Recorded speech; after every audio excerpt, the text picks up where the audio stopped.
Now Varisha Amir from Chenab College, Chiniyot, is of the opinion, chop their tongues for they speak for justice. Varisha Amir from Chenab College, Chiniyot.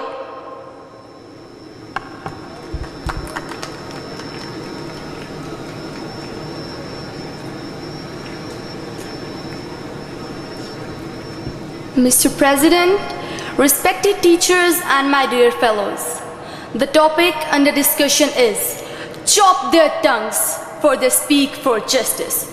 Is the topic which inspires me to speak because Mr. Arnold, a famous poet, says, "What wears out the life of mortal man and numbs the elastic bar. It is that repeated shocks again and again exhaust the energies of strongest souls. These shocks are the dictator regimes present in our society. Since centuries, they are sucking the energies of its inhabitants. Regimes of dictators, Mr. President, regimes of dictators."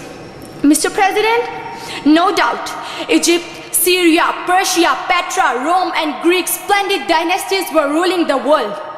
Have we ever thought, what have they given to the mankind? What is their asset? A few tombs? A few altars to slaughter the men?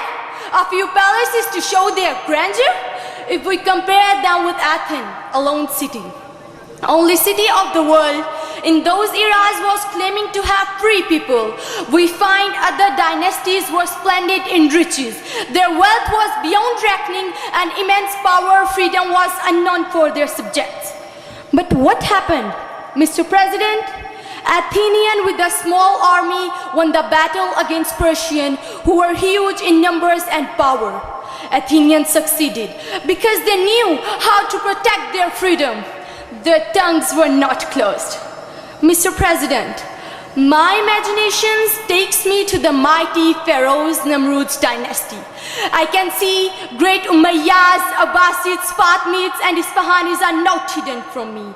Ghaznavids, Ghauris, Mughals, Tughlaqs, predecessors of Genghis Khan and Halaku Khan are in front of me.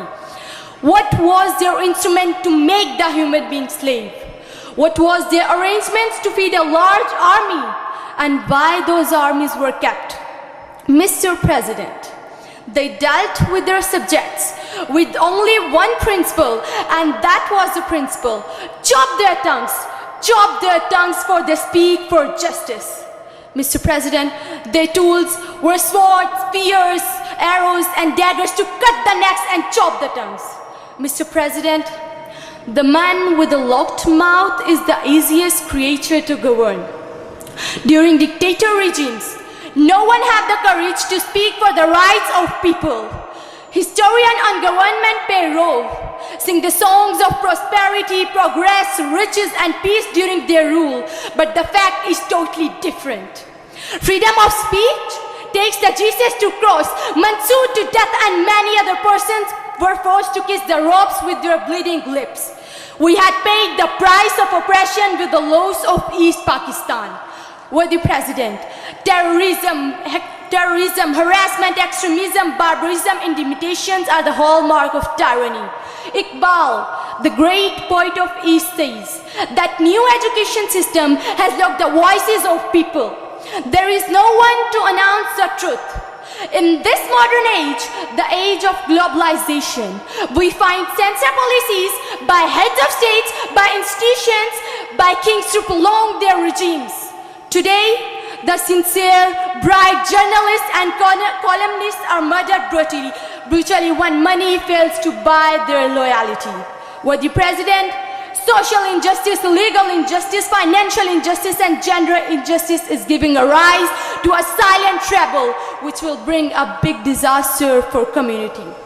Worthy President, women, the half sky, as Mao said, are brought up with the advice not to raise your voice.